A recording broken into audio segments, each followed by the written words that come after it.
warahmatullahi wabarakatuh. Bismillah, alhamdulillah, alhamdulillahilladzi syahrul kiram, alhamdulillahilladzi an'ama alaina bi ni'matil iman wal islam wa hiya a'dhamu ni'am. Asyhadu an la ilaha illallah wahdahu la syarika lah wa asyhadu anna Muhammadan abduhu wa rasuluh. Allahumma shalli wa sallim ala sayyidina wa habibina wa karimina Muhammadin sallallahu alaihi wasallam. Amma ba'du, fa ya ayyuhal hadirun shaimin shaimat jamaah salat tarawih yang dimuliakan oleh Allah Subhanahu wa taala. Kullama annal kiram wa haba'iban al-afadil, para kiai, para asatir yang kami muliakan, wabil akhas para pengurus Dewan Kemakmuran Masjid Baitul Muttaqin Bapak Haji Hasanuddin beserta para pengurus yang lainnya,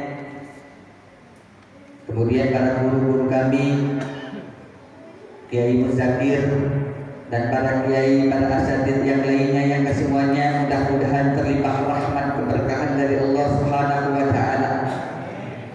Hadirin hadirat semua yang hadir pada malam hari ini menjalankan daripada kewajiban kepada Allah Subhanahu wa taala serta menjalankan sunnah baginda agung Nabi Muhammad sallallahu alaihi wasallam tanpa terkecuali, yang mudah-mudahan Allah senantiasa berikan kepada kita hati yang senantiasa lurus istiqomah di dalam syariatnya baginda agung Nabi Muhammad sallallahu alaihi wasallam. Ayuhal hadirun yang dimuliakan oleh Allah Subhanahu wa taala, kembali kita bersyukur kepada Allah Subhanahu wa taala Rabbul Arbab atas segala karunia limpahan nikmat-nikmatnya, yang mudah-mudahan dari nikmat serta karunia yang Allah limpahkan kepada kita menjadi satu jalan untuk tambah taatnya kita kepada Allah dan Rasulnya. Nikmat-nikmat yang Allah Subhanahu wa taala berikan kepada kita menjadikan hati dan lisan-lisan kita menjadi hati dan lisan yang senantiasa bersyukur atas nikmatnya.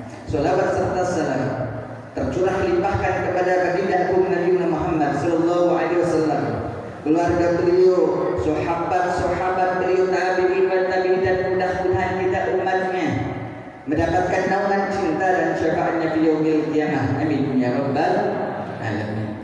Ayuhal hadirun, bapak-bapak, ibu-ibu yang dimuliakan oleh Allah Subhanahu wa taala, sudah pertengahan di bulan Ramadan, di mana masjid-masjid dan mushola-mushola sudah mulai kemajuan, makin kesini makin maju. Ya, alhamdulillah Allah masih sisakan kita untuk terus eksis, untuk terus ajak istiqomah tanpa adanya sesuatu hal yang menjadikan kita ini surut untuk beribadah kepada Allah Subhanahu wa taala. Dan kita buktikan bahwasanya ibadah kita tidak terhalang oleh sesuatu dan tidak terpengaruh oleh situasi, kondisi dan keadaan. Bukan ibadah yang musiman, akan tetapi apa? Ini bulan Ramadan, jadikan buat kita ini madrasah untuk madrasah, untuk pembinaan kita makin dekat kepada Allah, makin istiqomah di dalam ibadah kepada Allah dan Rasulnya. Bapak Ibu yang dimuliakan oleh Allah Subhanahu wa taala, mengambil dari satu kisah yang diceritakan oleh ulama-ulama kita tentang bagaimana ibadah kita ini bisa istiqomah, tentang bagaimana ibadah kita ini bisa ajak sekalipun dalam keadaan apapun. Pernah baginda agung Nabi Muhammad sallallahu alaihi wasallam memperhatikan seorang sahabatnya yang bernama Sya'labah bin Hatim al-Ansari. Sahabat bin Hatim Al-Ansari ini adalah sahabat baginda agung Nabi Muhammad sallallahu alaihi wasallam yang tekun ibadahnya, yang ketika ia dikumandangkan adzan di Masjid Nabawi, di mana Nabi sallallahu alaihi wasallam ada di situ untuk melaksanakan sholat, maka Sa'labah pun berada di belakang menjadi makmumnya baginda agung Nabi Muhammad sallallahu alaihi wasallam. Padahal keadaan Sa'labah ayyuhal hadirun ini tidak seperti para sahabat yang lain. Sahabat Sa'labah ini adalah seorang sahabat yang mohon maaf yang kategori ini kurang diberikan anugerah seperti yang lain. Mohon maaf, Sa'labah ini adalah seorang sahabat yang miskin. Akan tetapi kemiskinannya yang didapatkan, yang dimiliki oleh sahabat Sa'labah tidak menurunkan ibadahnya dia kepada Allah Subhanahu wa taala. Tidak lantas dia mengeluh, ya Allah, saya miskin enggak, tapi ada satu kejanggalan yang dilihat oleh baginda Rasulullah sallallahu alaihi wasallam terhadap sahabatnya yang namanya Sa'labah ini. Apa yang dilihat oleh Rasulullah ketika Rasulullah sallallahu alaihi wasallam kelar melaksanakan sholat? Ketika ia mengucapkan salam yang pertama, Assalamualaikum warahmatullahi, salam yang kedua nengok Sa'labah sudah nggak ada. Besok hari begitu lagi nggak ada. Besok hari nggak ada. Akhirnya Nabi Shallallahu Alaihi Wasallam ini penasaran, ini Sa'labah kenapa? Yang lain pada kelar sholat habis itu wirid doa bareng, ini Sa'labah yang lain pada wiridan ini kabur. Lantas baginda Nabi Sallallahu Alaihi Wasallam suatu ketika nanya sama sahabat Sa'labah, "Hei Sa'labah, ya Rasul, kamu kenapa?"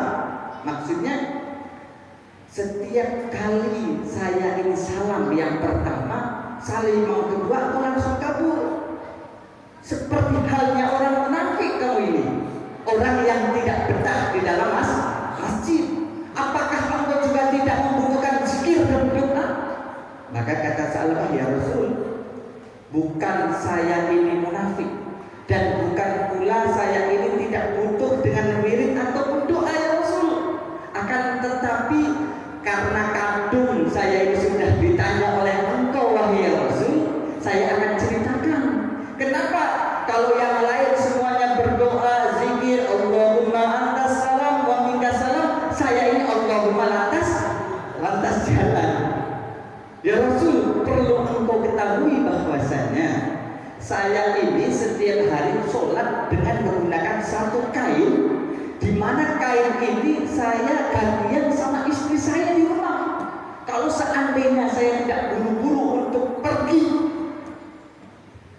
menyelesaikan daripada sholat saya buru-buru, maka istri saya nanti tidak kebagian sholat. Karena diperkirakan ketika itu sahabat Nabi Sallallahu Alaihi Wasallam yang namanya Sa'labah ini jauh rumahnya dari Madinah. Kain satu-satunya yang untuk sholat Sa'labah ini bergantian dengan istrinya. Maka ya Rasul, mumpung engkau nanya, saya pengen minta sesuatu kepada engkau. Engkau ini kan Rasul, betul? Engkau ini kan Nabi, iya. Kalau Nabi dan Rasul itu kan doanya tidak pernah ditolak oleh Allah. Terus maksud kamu apa? Doain saya ya Rasul, supaya Allah berikan karunia rezeki yang banyak kepada saya. Saya punya rezeki yang banyak, saya akan beli kain, saya akan ibadah lebih getol lagi, hak-hak saudara-saudara muslim akan saya tunaikan, zakat sedekah pun akan saya tunaikan ya Rasul.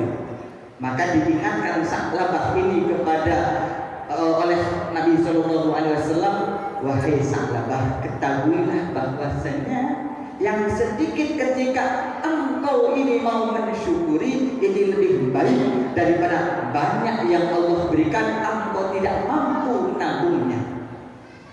Yang sedikit engkau syukuri, man lam yashkuril qalil, siapa orang yang mau bersyukur dengan rezeki yang sedikit, lam yashkurul katsir, maka tidak akan bisa mensyukuri yang banyak. Udah gonaah saja. Apa apa yang Allah berikan seperti ini, engkau yang dilihat adalah saya. Saya ini suri tauladan untuk umat Islam. Apakah engkau lihat saya ini dapat menjadi orang kaya wahai Sa'labah? Ya tidak juga. Tapi saya repot ya Rasul. Kalau seandainya saya setiap hari harus bergantian seperti ini, doakan saya supaya Allah berikan karunia yang besar kepada saya. Lantas sebab desakan daripada Sa'labah ini, Nabi Sallallahu Alaihi Wasallam mengangkat tangannya, ya Allah warzuq Sa'labah, ya Allah berikan Sa'labah rezeki yang banyak. Wahai Sa'labah, telah kudoakan mudah-mudahan Allah berikan karunia yang banyak. Tapi jangan lupa, ketika engkau diberikan oleh Allah Subhanahu Wa Taala rezeki yang banyak, jangan engkau ingkari janjimu. Apa? Beribadah lagi lebih taat kepada Allah dan Rasulnya. Maka Sa'labah diberi oleh Nabi Sallallahu Alaihi Wasallam dalam satu kisah itu satu domba perempuan, satu kambing perempuan yang sedang hamil. Lantas karena doa baginda Nabi Sallallahu Alaihi Wasallam, ini Sa'labah pulang membawa dombanya ini lagi hamil. Tak lama kemudian dombanya ini lantas melahirkan 2 ekor kambing. Makin hari makin kesini dombanya makin berkembang. Ya. Akhirnya lama kelamaan Nabi Muhammad SAW menanyakan kepada sahabat yang lain, mana di Sa'labah? Rasul, Sa'labah sibuk. Kemana dia? Lagi ngurusin domba-dombanya. Dah, yang tadinya sholatnya jangankan qomat azan belum dikumandangkan, Sa'labah sudah ada di masjid. Tapi setelah Allah berikan karunia, berikan daripada rezeki yang banyak, kambingnya makin banyak, bahkan dalam satu kisah hampir seluruh tanah yang ada di Madinah itu digunakan untuk mengembala kambingnya Sa'labah. Sampai-sampai zakatnya pun Sa'labah tidak mau membayarnya. Sehingga pada zamannya Utsman bin Affan, Sa'labah ini kembali lagi dibangkrutkan oleh Allah Subhanahu Wa Taala, dimiskinkan oleh Allah Subhanahu Wa Taala. Sebab apa? Sebab karena ingkar janjinya manusia yang namanya Sa'labah kepada Tuhannya. Ayuhal hadirun yang dimuliakan oleh Allah Subhanahu Wa Taala, ini potretnya Sa'labah. Bukan sebab karena Sa'labahnya, akan tetapi ini menjadi satu perhatian buat kita, menjadi satu i'tibar pelajaran buat kita. Dalam setiap kehidupan manusia senantiasa terus saja Allah Subhanahu Wa Taala uji. Pada hakikatnya manusia yang masih hidup di dalam dunia ini penuh dengan masalah dan ujian dari Allah Subhanahu Wa Taala, sampai kepada Allah Subhanahu Wa Taala menyatakan di dalam Al-Qur'annya, wala nabluwannakum bi syai'in minal khawfi wal ju'i wa naqsin minal amwali wal anfusi was samarat. Dan Allah katakan di dalam kitabnya, di dalam Al-Qur'an, di dalam satu ayat, wala nabluwannakum dengan lam taukid, memastikan dan pasti kalian akan saya uji, kata Allah. Dengan apa? Dengan sedikit ketakutan. Minal khaufi, takut kita ini sudah besar, takut Allah kecilkan. Kita ini sudah kaya, takut Allah miskinkan. Kita ini sudah naik pangkat, takut Allah turunkan pangkat kita. Wajib. Dan Allah juga uji dengan kelaparan, takut kita kekurangan. Maka mengeluh kita kepada Allah, ketakutan. Wa naqsim minal amwal, dan Allah juga uji kita dengan amwal, harta-harta kita dicuri, harta-harta kita kebakaran dan lain sebagainya. Wasamarat, dan buah-buahan, paceklik dan lain sebagainya. Ini menjadi sandaran. Allah beritakan kepada mereka siapa? Mereka orang-orang yang sabar. Wa basyir sabirin. Siapa orang-orang yang sabar itu? Alladzina idza asabatuhum musibah qalu inna lillahi wa inna ilaihi raji'un. Mereka orang-orang yang sabar dengan ujiannya Allah Subhanahu Wa Taala. Mereka tidak menggerutu, akan tetapi mereka sadar bahwasanya semuanya dari Allah dan akan kembali kepada Allah Subhanahu Wa Taala. Ayyuhal hadirun, potretnya Sa'labah menjadi satu perhatian buat kita untuk kita jadikan pelajaran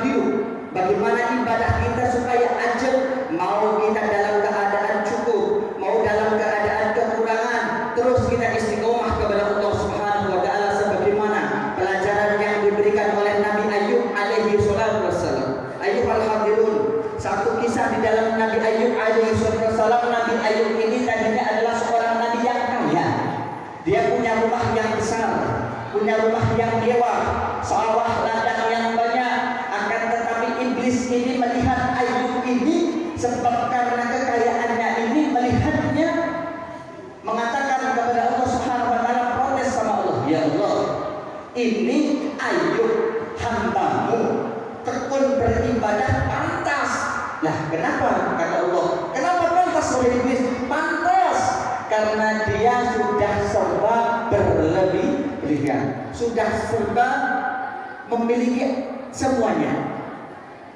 Kata Allah, nggak ada pengaruh. Itu Ayub adalah hambaku yang penuh dengan ikhlas. Mau dia dalam kekurangan, mau dia dalam kelebihan, dia tetap ajak istiqomah beribadah kepadaku. Maka kata iblis, wahai Allah, izinkan saya untuk nyolek Ayub. Silahkan. Maka akan kamu dapati Ayub ini orang yang istiqomah.